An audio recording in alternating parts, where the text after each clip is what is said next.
Kaip ir kiekvienas normalus žmogus, aš mėgstu skanius kebabus. Štai visai neblogas, su jautiena ir miks padažu. Tačiau šiandien kebabų kainos verčia susiimti už galvos.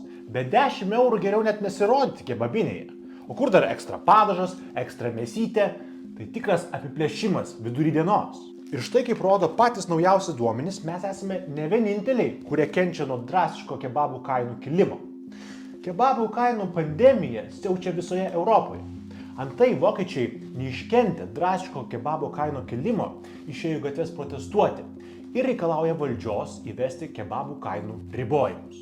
The price for doner kebabs has been increasing in Germany and people are not amused. 8 eurų! Sunku patikėti, kaip sparčiai auga kebabų kainos. Žiūrėk, 5 kebabai ir jau pusę algos nebėra.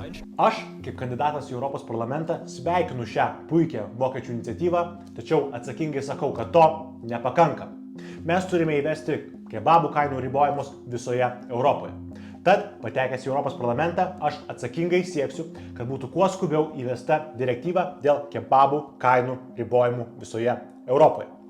Mes turime pasakyti stop kebabų kainų šokui. Kiekvienas alkanas pilietis turi teisę į kebabą. Kebabas turi būti prieinamas kiekvienam alkanam piliečiui. Tai mano įsipareigojimas.